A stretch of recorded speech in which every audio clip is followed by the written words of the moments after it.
నమస్తే, welcome to point blank. ఇవాళ point blank లో నాతో జేఏసీ చైర్మన్ ఆచార్య కోదండరామ్ ఉన్నారు. కోదండరామ్ గారు నమస్తే. నమస్తే. తెలంగాణ రాష్ట్రం ఏర్పడిన తర్వాత మొట్టమొదటి ప్రభుత్వం టీఆర్ఎస్ ప్రభుత్వం.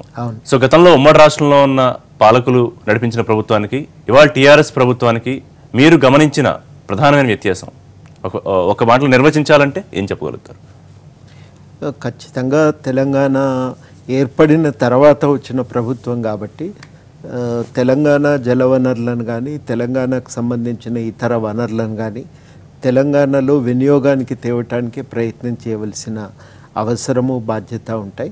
ఖచ్చితంగా ఆ మేరకు ఈ ప్రభుత్వం గత ప్రభుత్వాలతో పోలిస్తే భిన్నమైనటువంటిది. టీఆర్ఎస్ పాలనని కానీ లేకపోతే విధానాలను కానీ ఎవరు విమర్శించే ధైర్యం చేయలేని సమయంలో ప్రొఫెసర్ కోదండరామ్ ఈ స్థాయిలో గవర్నమెంట్ మీద విమర్శలు చేయడానికి ఇచ్చిన ధైర్యం ఏమిటి, లేదా ప్రోద్బలం ఏమిటి? అంటే ఇప్పుడు ఏదైనా మనం చూసినట్టుగానే మాట్లాడటమే తప్ప కానీ దానికోసం ప్రత్యేకంగా ధైర్యం తెచ్చుకోవాల్సిన అవసరమూ లేదు, ఎవరి ప్రోద్బలంతోనూ మాట్లాడవలసిన అవసరమూ లేదు. అప్పటికి మనం ఏవైతే తెలంగాణ సమాజంలో మనం చూస్తున్న సమస్యలు వాటి పరిష్కారం కోసం అవసరమైనటువంటి సూచనలు చేయటానికి మేము ఒక సంఘంగా కొనసాగాలని నిర్ణయించుకున్నాం కాబట్టి సందర్భోచితంగా ఖచ్చితంగా మాట్లాడుతుంటాం. కానీ ఈ స్థాయిలో మాట్లాడడానికి 2 ఏళ్ల సమయం తీసుకున్నారు కోదండరామ్. సమస్యల మీద మొదటి 6-7 నెలలు అంటే గవర్నమెంట్ ఏర్పడనే లేదు కదా స్థిరంగా. కాబట్టి ఖచ్చితంగా ఆ మాత్రం గవర్నమెంట్ ఏర్పడి ఓ నిర్ణయం తీసుకునేదాకా ఆగవలసి ఉంటుంది. 1 సంవత్సరం పూర్తయినప్పటి నుంచి ఏ రంగాల మీద దృష్టి పెట్టాలో మేము చెప్తూనే ఉన్నాం. కానీ చేత కాకపోతే దిగిపోండి అనే స్థాయిలో విమర్శించారు అంటే ప్రొఫెసర్ కోదండరాము అంత అసంతృప్తిగా ఉన్నారా ప్రభుత్వం విధానాల మీద? అంటే మాట్లాడింది ఒకటి, పత్రికల్లో వచ్చింది ఒకటి, దానిపైన ఎందుకు వ్యాఖ్యలు ఏం చేయలేను నేను. ఇవాళ తెలంగాణ ఉద్యమంలో కీలక పాత్ర పోషించి టీఆర్ఎస్ ప్రభుత్వం పరిపాలనా పగ్గాలు తీసుకోవడంలో కీలక పాత్ర పోషించిన కోదండరామ్ మీద మంత్రులు, ఎంపీలు, ఎమ్మెల్యేలు ముప్పేట దాడి చేశారు. బాధపడ్డారా లేదా? నేనేం వాటిని పెద్దగా పట్టించుకోలేదు ఆ రోజు. రైట్, ఇక ప్రాజెక్టుల విషయానికి వద్దాం. మీరు అన్నట్టు ఇందాక నీటి వనరులు ఏదైతే ముఖ్యంగా నీళ్లు, నిధులు, ఉద్యోగాలు, నియామకాల పేరుతో రాష్ట్రం ఆవిర్భవించిందో మరి వాళ్ళ ప్రాజెక్టులు కట్టడానికి రీడిజైన్ పేరుతో కానివ్వండి లేకపోతే 1 కోటి ఎకరాలు నీరిస్తామని పేరుతో ముఖ్యమంత్రి ఒక పెద్ద ప్రణాళిక సిద్ధం చేసుకుంటే మరి దాని మీద విమర్శలు లేకపోతే మల్లన్న సాగర్ అనవసరమని అక్కడ రైతులను నిర్వాసితులను రెచ్చగొట్టట్లేదా? మల్లన్న సాగర్ ముంపు బాధితులు తమ అనుభవం నుంచి తాము మాట్లాడిండ్రు, ఒకళ్ళు చెప్తే మాట్లాడతారా? తెలంగాణ ప్రభుత్వం అనేది ఏంటంటే కాంగ్రెస్ పార్టీ రాజకీయ శక్తిగా కోదండరామ్ని ముందు పెట్టి పావుగా ఈ విషయంలో ఉపయోగించుకుంటోంది అని.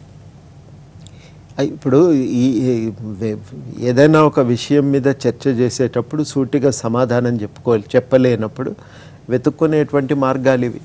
ఒకప్పుడు మీకు తెలియదు కాదు, మీ పక్కన ఉండగానే ముఖ్యమంత్రి గారు కోదండరామ్ మీద ఎవరన్నా అనవసరంగా మాట్లాడితే 4 చీరుస్తా అన్న ముఖ్యమంత్రి గారే ఇవాళ మంత్రులు, ఎంపీలు, ఎమ్మెల్యేలు మీ మీద ముప్పేట దాడి చేసినా ఆయన ఎక్కడ మాట్లాడలేదు. సో పరిస్థితిలో అప్పటికిప్పటికి ఇంత మార్పు రావడానికి కారణం కోదండరామేనా? మాట్లాడేటప్పుడు అనేక సమస్యల మీద మేము లోతుగా ఆ రకంగా చర్చించుకున్న తర్వాత ఒక అభిప్రాయానికి వచ్చిన తర్వాత అప్పుడు మేము మాట్లాడుతున్నాం ఏ విషయం మీదైనా కానీ. ఎప్పుడు మాట్లాడినా స్థూలంగా మీరు దృష్టిలో పెట్టుకోండి, మేము చెప్పే పద్ధతి ఒకే రకంగా ఉన్నది. కోదండరామ్ గారు మీరు అంటే ఇక్కడ అసలు జేఏసీ ఉందా అని అడిగారు. అసలు జేఏసీ ఇంకా ఎక్కడుంది? జేఏసీ పని అయిపోయింది కదా, తెలంగాణ రావడం తర్వాత జేఏసీ అవసరమే ఉంది అని కూడా ప్రశ్నించారు. మరి ఇప్పుడు జేఏసీ అవసరము అనేది ఖచ్చితంగా అది ఇట్లాంటి సంఘం ఒకటి కావాలి అని అనుకుంటే సమాజం దాన్ని ఆదరిస్తే ఏ సంఘమైనా నిలబడుతుంది. అట్లాంటి ఆదరణ ఉంది కాబట్టి జేఏసీ అనేది నిలబడుతుంది. మల్లన్న సాగర్ విషయానికి వచ్చేటప్పటికి కోదండరామ్ గారు ప్రాజెక్టు దగ్గర 50 TMCల రిజర్వాయర్ అవసరం లేదని నీటి నిపుణులతో మనం మీరు రౌండ్ టేబుల్ సమావేశం తర్వాత చెప్పింది. కానీ ముఖ్యమంత్రి గారిగా ఇంత పెద్ద స్థాయి ప్రాజెక్ట్ తీసుకున్నప్పుడు ఆ ఇంజనీర్లతో కూర్చుని మాట్లాడకుండానే ఒక ప్రాపర్ ప్రణాళిక లేకుండానే ముందుకెళ్తుందంటారా ప్రభుత్వం? అసలు మల్లన్న సాగర్ రిజర్వాయర్ వద్దు, ఇంకొక చోట ఈ స్టోరేజ్ను వికేంద్రీకరించుకోవటం మంచిది అనే అభిప్రాయం అక్కర్లేదు అన్న మాటకి ప్రభుత్వం కానీ ప్రభుత్వం ఇంజనీర్లు కానీ చెప్పే మాట ఏంటంటే పూర్తిగా అవగాహన లేని వాళ్ళు లేకపోతే ప్రభుత్వాన్ని విమర్శించే ఆలోచన ఉన్న వాళ్ళు చేసే కార్యక్రమంగా చెప్తున్నారు. ఇప్పుడు విషయం ఏంటంటే ఒక అంచనాతోని ఒక ఆలోచనతోని ఒక ప్రతిపాదన ముందుకు వస్తున్నారు.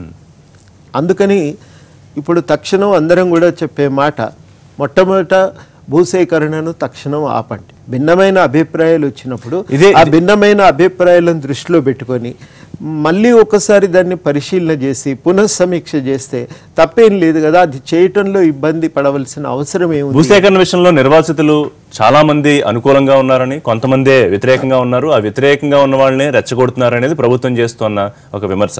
రెండోది, భూసేకరణ సంబంధించి 2013 భూసేకరణ చట్టం కానివ్వండి, జీవో 123 కానీ ఏది కావాలంటే అది ఇస్తామని చెప్పి ముఖ్యమంత్రి కేసీఆర్ స్పష్టం చేశారు. సో ఇంక ఇబ్బంది ఏముంటుంది భూసేకరణలో? ఇంకా ఒకవేళ ఇబ్బంది ఉంటే భూములు సేకరించకుండా మరి ప్రాజెక్టులు కట్టడం ఎలా సాధ్యం అవుతుంది? ఇప్పుడు ఇందులో రెచ్చగొట్టే ముచ్చటేం లేదు. తప్పు అది. అట్లా మనుషులు అలాంటి ఆలోచన వాళ్ళు ఒకళ్ళు చెప్తే మాట్లాడుతున్నారు అనేది చాలా తప్పు. అసలు మల్లన్న సాగర్ రిజర్వాయర్ నిర్మాణం అసాధ్యమా? మల్లన్న సాగర్ నిర్మాణము అనేది అక్కడ తీవ్రమైనటువంటి వ్యతిరేకతలు వ్యక్తమవుతున్నాయి. నేను ప్రభుత్వానికి చెప్పే మాట, ఎందుకంటే హరీష్ రావు గారు సందర్భంలో అన్నారు 2013 భూసేకరణ చట్టం జీవో 123 ప్రకారం అవసరమైతే డిపాజిట్లు కూడా చేసి రైతుల అకౌంట్లలో ప్రాజెక్ట్ కడతామని. 123 జీవో ఏం చెప్తుంది? ప్రభుత్వానికి భూమి కొనే అవకాశం ఇస్తున్నది. ప్రభుత్వం భూమి 123 ప్రకారం ఎవరైనా ఇష్టంగా ఉంటే భూమి కొనటానికి అవకాశం కల్పిస్తుంది. ఒకవేళ ఇష్టం లేదనుకోండి, బలవంతంగా భూమిని తీసుకుని బ్యాంకులో డిపాజిట్ చేయడానికి 123 జీవో ప్రకారం అవకాశం లేనే లేదు. రాష్ట్ర ఏర్పాటుకు ముందు ఇలాంటి పరిస్థితి వస్తుందని ఊహించారా? ఏది ఇప్పుడున్న పరిస్థితులు అండి. ఇప్పుడు ఎప్పుడైనా కానీ సమస్యలు అనేవి సహజం. ఒకటి రెండు, నిజంగానే ఏవి సమస్యలు రావు. కానీ పౌరులుగా మనం నిరంతరం జాగరూకతతో ఉండటం అనేది మన బాధ్యత.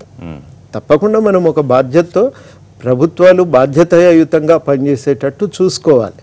మంచి ప్రభుత్వమైన మన సొంత ఇంటి నుంచే ఒక వ్యక్తి ముఖ్యమంత్రి అయినప్పటికీ అట్లాంటి పాత్ర ఒకటి నిర్వహించడం అనేది ప్రజాస్వామ్య పరిరక్షణ కోసం చాలా చాలా అవసరం. కోదండరామ్ గారు, ప్రభుత్వంతో కూర్చుని ప్రభుత్వంలో పెద్దలతో కూర్చుని జరుగుతున్న పరిణామాలని ఏ విధంగా జరిగితే ప్రజలకు అనుకూలంగా ఉంటుందో చెప్పే పరిస్థితి లేదా ఇవాళ తెలంగాణ రాష్ట్రంలో? కొన్ని విషయాలు మంత్రులకు చెప్పినాం. అక్కడ చాలా ఒక ఇబ్బందికరమైన సమస్య ఎక్కడ వస్తున్నదంటే, ఎవరు కూడా బాధ్యత తీసుకోలేకపోతున్నారు. మేము ఈ విషయాలపైన ఒక నిర్ణయం తీసుకుంటామని ఒక హామీ ఇవ్వలేకపోతున్నారు, ఒక బాధ్యత తీసుకోలేకపోతున్నారు సర్వత్రా. అందువల్ల ఏమవుతున్నదంటే, ఈ మొత్తము నిర్ణయాధికారం అనేది మరి ఈ వీళ్ళెవ్వరి చేతుల్లో లేనప్పుడు మనం ఏం చేయగలం అనేటువంటి అనుమానం అందరికీ వ్యక్తమవుతుంది. ముఖ్యమంత్రి కేసీఆర్ గారికి, కోదండరామ్ గారికి ఎక్కడ సమస్య వచ్చింది? ఎందుకు ఇంకా గ్యాప్ కొనసాగుతూనే ఉంది? ఏమో మాది పాలి పంచాయతీ అనండి, మీరు అట్లా అడిగితే ఏం చెప్పాలి? ఏ సమస్యలు లేవు మాకు. అపాయింట్మెంట్ అడిగినాం, అపాయింట్మెంట్ దొరకని మాట వాస్తవం. దానిపైన ఇంకా చర్చించదలుచుకోలేదు. ఎందుకంటే ఒక ప్రయత్నం చేసినాం చెప్పటానికి. ఏ గవర్నమెంట్తోనైనా మాట్లాడటానికి మెరుగైనటువంటి పద్ధతి ఏంటంటే ప్రజలతో సంభాషించటమే. ప్రజలతో సంభాషణ చేసినప్పుడే అది ప్రజల ద్వారా ప్రభుత్వానికి చాలా సూటిగా చేరుతుంది అనేది మాకు అనుభవంగా తెలిసినటువంటి విషయం. ఆ అనుభవంగా తెలిసిన విషయాలని మేము అందరం కూడా పాటిస్తాం. కానీ మీకేమనిపిస్తోంది కోదండరామ్ గారు, ఉద్యమ సమయంలో మీకు ఇచ్చినంత విలువ కానీ లేకపోతే మీ మీద ఏగ వాళ్ళనివ్వకుండా చూసిన పరిస్థితి కానీ మాకు తెలుసు. ఇవాళ మిమ్మల్ని కలవడానికి సమయం ఇవ్వట్లేదు అంటే ఏ ప్రాబ్లం మీకు అనిపిస్తుంది? ఖచ్చితంగా మొదటి విషయం ఏంటంటే, ఉద్యమంలో కలిసి పనిచేసినాం. ఇవాళ మేము వాళ్ళు గవర్నమెంట్లో ఉన్నారు. ఇవి రెండు వేరు వేరు మార్గాలు. ఈ మార్గాల మధ్యన ఏదో ఇచ్చిపుచ్చుకునేటువంటి ఒక సంబంధం అనే దీనిపైన ఒక ఇది వ్యక్తిగతమైనటువంటి ఒక సంబంధం అనేది కాదు. ఇది మీరు ప్రజల కోసమే ఖచ్చితంగా వెళ్తున్నారు. ప్రభుత్వం కూడా ప్రజల కోసమే పనిచేయాల్సి ఉంటుంది. మరి ఆ ప్రభుత్వం విధానాలు లోటుపాట్లు ఉంటే చెప్తా ఉన్న మిమ్మల్ని కలవడానికి ఇబ్బంది ఏమై ఉంటుందని ప్రభుత్వం నిజంగా కూడా అట్లాంటి ఒక ఏర్పాటు చేసుకోవటం అనేది చాలా చాలా అవసరం. ఏ ప్రభుత్వానికైనా ముఖ్యమంత్రిని కలవటానికి బహిరంగంగా ప్రజలందరికీ బహిరంగంగా ఒక సౌకర్యం అనేది చాలా అవసరం. ఒక ఉదయం పూట ఒక అరగంట ప్రజా దర్శనం అనేది చాలా చాలా అవసరం. అనేక సమస్యలు ముఖ్యమంత్రి గారితో చెప్పాలని చాలా సంఘాలకు కానీ వ్యక్తులకు కానీ ఉంటుంది, అన్ని వర్గాల ప్రజలకు ఉంటుంది. అట్లాంటి సౌకర్యం లేకపోవటం అనేది వాళ్ళున్న మొత్తం ప్రభుత్వ పాలనా విధానంలో ఒక ప్రధానమైన సమస్యగా ఉంది.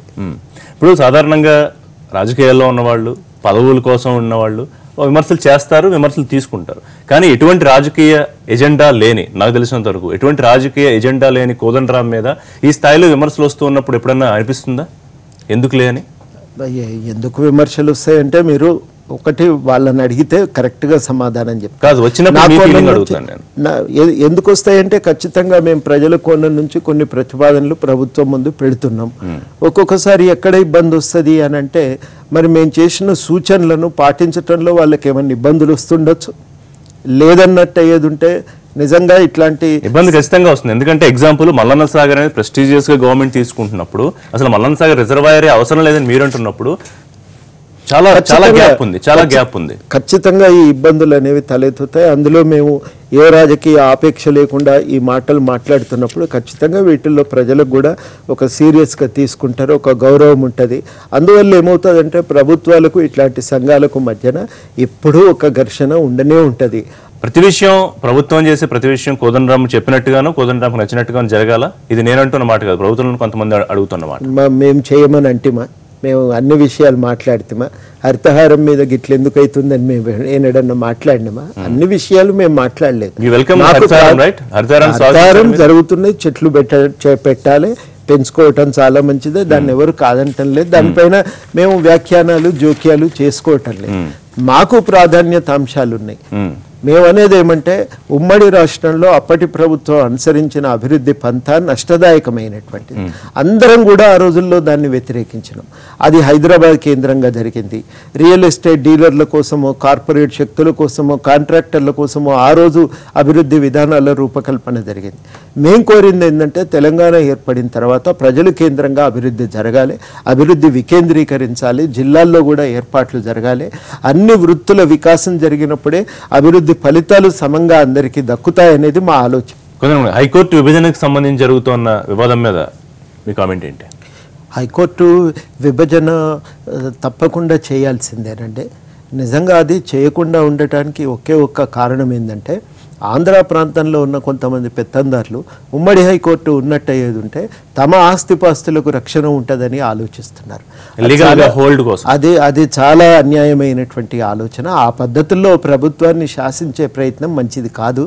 అది దీర్ఘకాలికంగా అనర్థాలకు దారితీస్తుంది. ఇవాళ భారతదేశంలో చట్టాలు ఉన్నాయి, ఆ చట్టాల ప్రకారం ఎవ్వరికీ ఇబ్బందులు లేవు, రక్షణ ఉంటుంది. ఇప్పుడున్న ఈ సందర్భంలో ఈ ఒత్తిళ్లకు గురి కాకుండా నిర్ణయం కేంద్ర ప్రభుత్వం తీసుకోవాలి. రాష్ట్ర ప్రభుత్వం కూడా తను ఒక బాధ్యత ఉంటుంది. ఇది అడ్వకేట్ల మీద వదలకుండా ప్రభుత్వం నడిపించాలి. ఒక ప్రయత్నాన్ని ప్రక్రియను నిరంతరం సాగేటట్టు చూడాలి. అది చాలా చాలా అవసరమని కూడా నేను భావిస్తాను. ఈ సందర్భంగా న్యాయాధికారులు రోడ్డు మీదకి రావడం కూడా సరైందేనా? మరి రాకపోతే ఏం చేస్తారు? ఇప్పుడు వాళ్ళు పోయి హైకోర్టు న్యాయమూర్తికి చెప్పుకున్నారు, గైడ్ లైన్స్ ఒకటి ఇచ్చారు, అమలు ఇంకో రకంగా జరుగుతున్నదని. నిజంగా సెంట్రల్ గవర్నమెంట్ గైడ్ లైన్స్ అన్ని ఐఏఎస్ ఐపీఎస్ అధికారుల పంపిణీకి ఏ రకంగా ఇచ్చిండ్రో ఇక్కడ కూడా అదే రకంగా ఇవ్వాలి కదా. ఆ గైడ్ లైన్స్ను వదిలిపెట్టి వాటికి సంబంధం లేకుండా ఆప్షన్స్ పేరుతో ఆంధ్ర అధికారులందరినీ తెలంగాణకు రుద్దే ప్రయత్నం చేస్తే వీళ్ళు పోయి చెప్పుకున్నారు. చెప్పుకుంటే అక్కడ హైకోర్టులో జరిగినటువంటి చర్చ ప్రాంతాలకు అతీతంగా ఏం జరగలే. అక్కడ జరిగిన చర్చలో కూడా మళ్ళీ ప్రాంతీయాల ఎవరి ఆ ప్రాంత అభిమానాల ప్రకారం వాళ్ళు మాట్లాడినప్పుడు అక్కడ న్యాయం జరగదు అని తేలినాక మరి ఏం చేస్తారు? సో మొత్తానికి ప్రాంతాలకి న్యాయాలకి లింక్ చేయడం అనేది అట్లా లేకుండా అక్కడ కూర్చున్న వాళ్ళందరూ ఆలోచన చేసి రాష్ట్రం అన్నాక భారత రాజ్యాంగం ప్రకారం ఒక ప్రత్యేకమైన కోర్టు అనేది చాలా చాలా అవసరం. ఆ కోర్టు ఏర్పాటు కోసం అందరూ పూనుకుంటే ఇవాళ ఈ ఇబ్బందులు రానే రావు. అందుకని మేము కోరేది ఏంటంటే కేంద్రం పైన బాధ్యత ఉంది, వాళ్ళు నిర్వర్తించాలి. రాష్ట్ర ప్రభుత్వం ఈ ప్రక్రియ నడవటానికి తెలంగాణ ప్రజల తరఫున ఢిల్లీ పైన ఒత్తిడి పెట్టాలి. ఆ బాధ్యత రాష్ట్ర ప్రభుత్వము నిర్వర్తించాలి. ఇద్దరు కలిసి కనుక ఈ పని నడిపించగలిగితే అప్పుడు ఈ రాష్ట్ర హైకోర్టు విభజన వేగంగా జరుగుతుంది. ప్రొఫెసర్ కోదండరామ్ విమర్శలు చేయడం మొదలుపెట్టిన తర్వాత మీ భుజాల మీద తుపాకు పెట్టి ప్రతిపక్షాలు పేలుస్తూ ఉన్నారు. గవర్నమెంట్ నా భుజాలు ఎవరికి పడితే వాళ్ళకి దొరికేటి ఏం కావు, అట్లేం కిరాయికి ఇస్తలేను నేను. అవి నాయే, నా సొంత అవసరాలకే నేను వాడుకుంటా. ప్రధానంగా మా సంఘం బరువులు మేము మోస్తాం, ప్రజల కష్టాలను మేము మోయటానికి సిద్ధంగా ఉన్నాం. సో ఎటువంటి రాజకీయ ఎజెండా కానీ ఎటువంటి రాజకీయ పార్టీలు అయితే కలుపుకుపోతారు కదా అంశాల వారీగా మేము ఖచ్చితంగా మేము స్వతంత్రంగా పార్టీలకు అతీతంగా పనిచేయాలనుకున్నాం. ఏదైనా అంశం మీద అనుకున్న ఏదైనా సందర్భంలో కలిసి నడిచే ఇప్పుడు మొన్న చేనేత కార్మికుల మీద చేనేత కార్మిక సంఘాలు మీటింగ్ పెట్టినాయి. అట్లాంటి సందర్భాల్లో ఒక వేదిక మీద నిలబడొచ్చు, మాట్లాడొచ్చు. కానీ మా అభిప్రాయాలు మేము చెప్తాం. అంతేగాని నేను పోలీసులను పెట్టైనా ఈ ప్రాజెక్టును గట్టి తీరుతా, నేను మీ భూములను ఖచ్చితంగా తీసుకొని తీరుతా, ఈ పద్ధతిలో వ్యవహరించడం అనేది ఒక ప్రజాస్వామిక వ్యవస్థలో ప్రభుత్వాలు వ్యవహరించవలసిన తీరు కానే కాదు. కేవలం భూసేకరణ ప్రాజెక్టులకు సంబంధించిన వ్యవహారం తప్ప మిగతా అంశాల్లో తెలంగాణ ప్రభుత్వానికి సంబంధించి అంతా ఓకేనా? మిగతా విషయంలో ఇప్పుడు విద్యారంగం ఉంది. నిజంగా ఒక ప్రభుత్వ విద్యారంగాన్ని ముఖ్యంగా యూనివర్సిటీలను పటిష్టం చేయడానికి ఒక కార్యాచరణ రావాలి. ఇప్పటికీ రాలేదు. ప్రభుత్వ వైద్య రంగాన్ని బలోపేతం చేయడానికి ఒక కార్యాచరణ రావాలి. ఇప్పటి వరకు రాలేదు. వ్యవసాయము చిన్న సన్నకారు రైతులు ప్రధానంగా ఉన్నారు.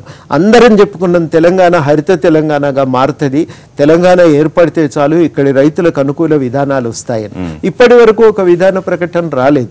వృత్తులు పరిరక్షణ వాటి పెంపొందించుకోవటం అనేక లక్షల ప్రజల ఆదాయానికి హరిత తెలంగాణ ఎజెండానే కదా 1 కోటి ఎకరాలకు నీరిస్తానని ముఖ్యమంత్రి అంటున్నారు. అందులో ఒక భాగమే కదా. ఇంకా వ్యవసాయం పెంపు చేయటానికి సాగునీటి సౌకర్యం అనేది ఒక భాగం. సాగునీటి సౌకర్యంతో పాటు ఒక వ్యవసాయ విధానం అనేది కూడా చాలా చాలా అవసరం. ఆ విధాన రూపకల్పన అనేది కూడా చేయవలసినటువంటి అవసరం ఉంది. రైతుల ఆత్మహత్యల విషయంలో కొంత డిఫరెన్స్ వచ్చిందా గతానికి ఇప్పటికీ? ఏ విషయంలో కూడా తేడా అంటే కనీసం వీళ్ళు నష్టపరిహారాన్ని పెంచిండ్రు. మేము రైతులకు చావులన్నీ కూడా అబద్ధం అని చెప్పి మాట్లాడే ఒక ప్రయత్నం అయితే ఇప్పుడు చేయటం లేదు. ఈ 2 విషయాల్లో ఒక మార్పు వచ్చింది, కానీ ఇంకా మార్పు రావాల్సిన విషయాలు చాలా ఉన్నాయి. మొట్టమొదటిగా ఆత్మహత్యలు చేసుకున్న రైతులందరికీ నష్టపరిహారాన్ని అందించే ప్రయత్నం చేయాలి. అది ఇప్పటి వరకు కూడా ఇంకా జరగట్లేదు. 10 నుంచి 20% రైతులకు, చనిపోయిన రైతు కుటుంబాల సభ్యులకు మాత్రమే సహాయం అందింది. మిగిలిన 80% మంది రైతు కుటుంబాలకి ఇంకా సహాయం రావాల్సిన అవసరం ఉంది. ఆత్మహత్యల నివారణ కోసం ఒక వ్యూహం కానీ దానికోసం ఒక వ్యవసాయ కార్యాచరణ కానీ రావాలి. అది కూడా ఇంకా ఇప్పటి వరకు రాలేదు. వీటి కోసం మేము ఇంకా ఆశతో ఎదురు చూస్తున్నాం. సర్ప్లస్ స్టేట్ అనుకున్న తెలంగాణ ఇవాళ అప్పుల జాబితా కూడా పెరిగిపోతుంది. అయితే ముఖ్యమంత్రి ఏమంటారంటే అమెరికా లాంటి అభివృద్ధి చెందిన దేశానికి చాలా అప్పులు ఉంటాయి, సో అప్పులు అనేది చాలా సాధారణ విషయం అని. అట్లాగే తీసుకునే అవకాశం ఉందా?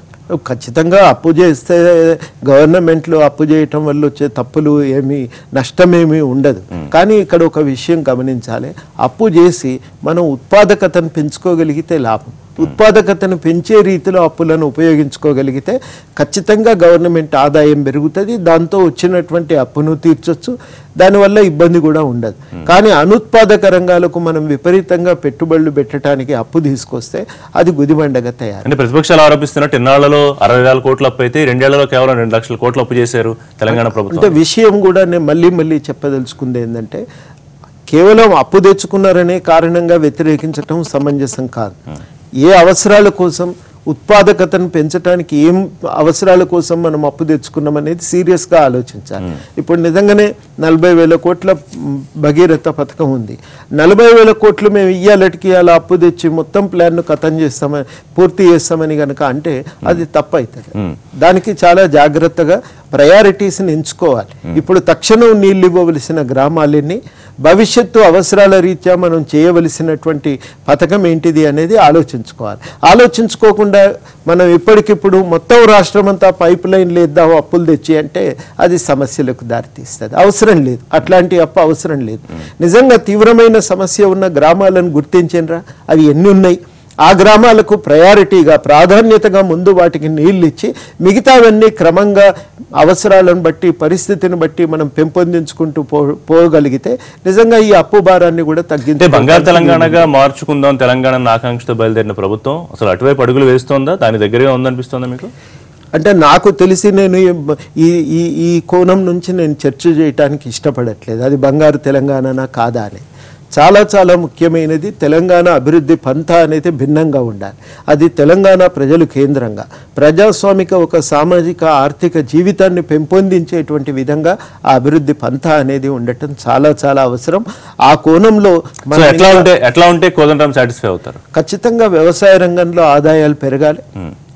ఖచ్చితంగా వృత్తుల మీద ఆధారపడి బతుకుతున్నటువంటి వాళ్ళకి కొంత గణనీయంగా వాళ్ళ ఆదాయాలను పెంచే ప్రయత్నం చేయాలి. ప్రతి కుటుంబం కూడా ఇవాళ తెలంగాణలో పేద మధ్యతరగతి కుటుంబాలన్నీ కూడా విద్యా వైద్యం కోసం తమ ఆదాయంలో గణనీయంగా ఖర్చు చేస్తున్నారు. మేము కోరేది ఏంటంటే అటువంటి ఆదాయాలను మనం పెంచడానికి, అటువంటి ఖర్చును తగ్గించడానికి ప్రభుత్వ విద్యా వైద్య వ్యవస్థను పటిష్టం చేయడానికి ప్రయత్నం చేయాలి. కొంతమంది పెద్ద పెద్ద కాంట్రాక్టర్లకు మేలు చేసే విధంగా మనం ప్రాజెక్టులను డిజైన్ చేసి వాళ్ళని దృష్టిలో పెట్టుకొని అమలు చేస్తే చాలా ఇబ్బందులు వస్తాయి. అది ఇరిగేషన్ ప్రాజెక్టే కానీ తాగునీటి ప్రాజెక్టులే కానీ ప్రాధాన్యతను బట్టి ఏ మేరకు అవసరమో ఆ మేరకు అప్పు తెచ్చుకోవాలి. కానీ అడ్డగోలుగా అప్పు తీసుకొస్తే అది రాష్ట్రం యొక్క అభివృద్ధికి గుదిబండగా మారే ప్రమాదం ఉంది. ఈ విషయంలోనే మేము ప్రభుత్వంపై పదే పదే సూచన చేసేది ఒక ప్రత్యామ్నాయమైన అభివృద్ధి పంథాను పెంపొందించాలని చెప్పి మేము కోరుతా ఉన్నాం. ఆ దిశలో మేము ప్రత్యామ్నాయ మార్గాన్ని చెప్పడానికి కూడా చేసి సిద్ధంగా ఉంది ప్రభుత్వం. ఖచ్చితంగా మాకు దానిపైన స్పష్టత ఉంది. మేమేదో కొత్తగా అంటున్నది కాదు. ఎన్నికల సందర్భంగా, ఎన్నికలకు ముందు ఉద్యమ క్రమంలో ఇవాళ అధికారంలో ఉన్న టీఆర్ఎస్ పార్టీ కూడా ఈ ప్రత్యామ్నాయాల గురించి మాట్లాడింది. తెలంగాణ ఉద్యమం అనేది ఒక ప్రత్యామ్నాయాలను బలంగా ముందుకు తీసుకొచ్చింది. ఆ తెలంగాణ ఉద్యమం తీసుకొచ్చిన ప్రత్యామ్నాయాలను ఇవాళ మనం అమలు చేయవలసిన బాధ్యత మా మీద ఉంది, అందరి మీద ఉంది. ఉద్యమ క్రమంలో మేము కూడా హామీ ఇచ్చాము. ప్రజల కోసం ఇంతలా ఆలోచించే కోదండరాంకి పదవులు అంటే ఎందుకు పడవు? పదవులకు ఎందుకు దూరంగా ఉంటారు? పదవుల కోసం చాలామంది రెడీగా దొరుకుతారు. మేము చేసే పని చేయటానికి చాలా తక్కువ మంది దొరుకుతారు. మాకు దాంట్లో అనుభవం ఉంది, ఆ పని మాకు పరిచయం ఉంది, దాంట్లో ఎట్లా పనిచేయాలో మాకు 20-30 సంవత్సరాలుగా తెలుసు. కాబట్టి మేము ఖచ్చితంగా ఈ రంగంలో పనిచేయాలని నిర్ణయించుకున్నాం. మా కోరికల్లో ఒకటే, ఈ ప్రత్యామ్నాయ అభివృద్ధి నమూనా మేము కోరుకుంటున్నట్టుగా ప్రజలు కేంద్రంగా ప్రజలకు మేలు చేయగలిగేటువంటి రీతిలో ఈ రాష్ట్రం అభివృద్ధి జరగాలి. దానికోసం మేము ఖచ్చితంగా ప్రయత్నం చేస్తాం. ప్రత్యామ్నాయ అభివృద్ధి నమూనాని కనుక ప్రభుత్వం తీసుకోకపోతే మీరే ఆ నమూనాని అమలు పరిచే దిశగా ఏమైనా రాజకీయ ప్రయత్నం కూడా జరుగుతుందా? ఇప్పటికే అమలు చేస్తారని ఆశతో మొదలు పెడుతున్నాం. ప్రయాణం అయితే ఒప్పించగలం అనేటువంటి విశ్వాసంతో మొదలు పెడుతున్నాం. కాకపోతే ఏమవుతుందంటే కాలం తెలుస్తుంది. ఇప్పటికిప్పుడు నేనేం చెప్పగలుగుతా? సమాధానం నాకు లేదు. ఇప్పుడు నేను సమాధానం ఆ కోణం నుంచి ఆలోచన చేయలేదు. ఎందుకు ఆలోచన చేయలేదంటే సాధించుకోగలమనే విశ్వాసంతో ఉన్న ప్రభుత్వాన్ని ఒప్పించి సాధించుకోగలమనే ప్రభుత్వము ఇక్కడున్న రాజకీయ వ్యవస్థ ఇది తన బాధ్యతగా స్వీకరించేటట్టుగా చేయాలి. చేయలేకపోతే మరి రాజకీయాలు ఇట్లనే ఉంటే లాభం ఏం లేదు. ఉమ్మడి రాష్ట్రంలో ఉన్న రాజకీయాలు, తెలంగాణ రాజకీయాలు భిన్నంగా ఉండాలి. ఇక్కడ ప్రజాప్రతినిధులు బాధ్యత తీసుకొని సమస్యల పరిష్కారానికి తమ వంతు కర్తవ్యాన్ని తాము నిర్వర్తించాలి. అందరూ అంటున్నారు జేఏసీ ఎందుకండి అని. మరి నేను కూడా ప్రశ్న అడుగుతున్నా, నేను అదే అంటున్నా, మేమెందుకు ఉండాలి? మీరే ఈ బాధ్యతను ఎత్తినేసుకొని చేయాలి కదా. ఎక్కడో ఒక దగ్గర ఆ వైఫల్యం అనేది ప్రజాప్రతినిధులు కనబడుతుంది. కాబట్టి మేము ఈ బాధ్యతను పొలిటికల్ జేఏసీగా ఉన్న జేఏసీ రాజకీయ పార్టీలను పూర్తి స్థాయిలో కలుపుకోవట్లేదా? అటువంటి కామెంట్స్ కూడా మాకు రాజకీయ పార్టీలు కలుపుకోపోవాలి, కూర్చేయాలి, పిలిచి అనేది మాకు లేదు కోరిక. మేమనేది ఏంటంటే మేము మా ప్రజా సంఘాలుగా మేము పనిచేస్తూ ఉంటాం. పార్టీల రహితంగా, రాజకీయాలకు అతీతంగా మా కార్యాచరణ మేము కొనసాగిస్తూ ఉంటాం. అదే ప్రజలు మిమ్మల్ని రాజకీయంగా ముందుండి నడిపించమని కోరుకుంటే ఎప్పుడు కూడా రాజకీయాలలో ఊహాగానాలకు సమాధానాలు ఉండవు. ఉంటాయా? స్పెక్యులేషన్స్కు సమాధానాలు ఉండవు. వాస్తవాలకు సమాధానాలు ఉంటాయి. ఒక ప్రత్యామ్నాయ అభివృద్ధి పంత సాధ్యమా మీరు అడగండి. ఖచ్చితంగా సాధ్యమని, తెలంగాణలో మాత్రమే సాధ్యమని నేను నమ్ముతున్నా. తెలంగాణలో దాన్ని మేము సాధించుకోగలం. అందరికీ విద్య, అందరికీ వైద్యం. అంటే ఇప్పుడు తెలంగాణ ప్రభుత్వంలో అనేక మంది ప్రజలంతా సుఖ సంతోషాలతో ఉన్నారు, 100% సంతోషంగా ఉన్నారు, పని లేని వాళ్లే ఇలాంటి పనులు చేస్తున్నారు, ఇట్లాంటి కామెంట్స్ కూడా చేస్తున్నారు. మరి వాళ్ళు ఎప్పుడు ప్రత్యామ్నాయ అభివృద్ధి పందాన్ని అమలు చేసే దిశగా ముందుకెళ్తారు? ఎప్పుడు మీ ఆకాంక్ష నెరవేరుతుంది? కింద నుంచే ప్రజలు చైతన్యవంతులై అడగటం మొదలుపెట్టిన తర్వాత మారుతాయండి. ఇప్పుడు తెలంగాణ ముందు అందరూ ఒప్పుకున్నారా?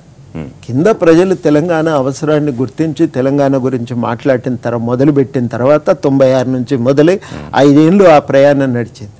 5 ఏళ్ల తర్వాత 2001 నుంచి చాలామంది తెలంగాణ రాజకీయ పార్టీలు అనుకూలంగా నిర్ణయం తీసుకున్నాయి. టీఆర్ఎస్ ఏర్పడ్డది, కాంగ్రెస్ నిర్ణయం తీసుకుంది, సమైక్యాంధ్ర తప్ప ఇంకోటి ఒప్పుకోమన్న టీడీపీ కూడా 2009లో తెలంగాణకు అనుకూలంగా నిర్ణయం తీసుకుంది. కాబట్టి ప్రజలు ఈ ఆవశ్యకతను గుర్తిస్తే మార్పు అదే సాధ్యమవుతుంది. మిషన్ కాకతీయ కానీ, మిషన్ భగీరథ వాటర్ గ్రిడ్ పథకం కానివ్వండి, లేకపోతే ఇంకా సంక్షేమ పథకాలు ఏదైతే తెరాస ప్రభుత్వం అమలు చేస్తుందో వాటిలో అన్నిటికీ యాక్సెప్టెన్స్ ఉందా? వాటిపైన మేము కోరేదైతే మిషన్ కాకతీయ పైన ఒక సామాజిక దాన్ని సోషల్ ఆడిటింగ్ అంటాం. మనము ఉపాధి హామీ పనుల్లో జరుగుతుంటుంది, అంటే ప్రజలు దాన్ని సమీక్షించుకోవటం. ఆ రకంగా ప్రజల సమక్షంలో ప్రభుత్వమే ఒక సమీక్ష చేస్తే దాని లోపాలు అర్థమవుతాయి, సరి చేసుకోవటానికి కూడా అవకాశం ఉంది. వాస్తు కారణాలతో సెక్రటేరియట్ మార్పు ప్రయత్నాలు, ఉస్మానియా హాస్పిటల్ కోలుగొడతాం లాంటి వ్యాఖ్యలకు సంబంధించి కామెంట్. ఇక అప్పటికి వాటిపైన మేము చెప్పాల్సిందంతా చెప్పినాం. మళ్ళీ ఇప్పుడు అది పాతబడ్డాయి, దాని మీద మళ్ళీ దౌరాయించి ప్రయోజనం ఏం లేదు. మేంగా నమ్మేది ప్రభుత్వాలు అనేవి చట్ట ప్రకారం నడుచుకోవాలి, అది చాలా ముఖ్యము. ఆ చట్టబద్ధంగానే నిర్ణయాలను తీసుకోవటం కూడా చాలా అవసరం. రైట్, థ్యాంక్ యూ కోదండరామ్ గారు పాయింట్ బ్లాంక్ వచ్చినందుకు. ఇది ప్రొఫెసర్ కోదండరామ్తో పాయింట్ బ్లాంక్. వచ్చే వారం పాయింట్ బ్లాంక్లో మళ్ళీ కలుద్దాం. This is Rishi signing off.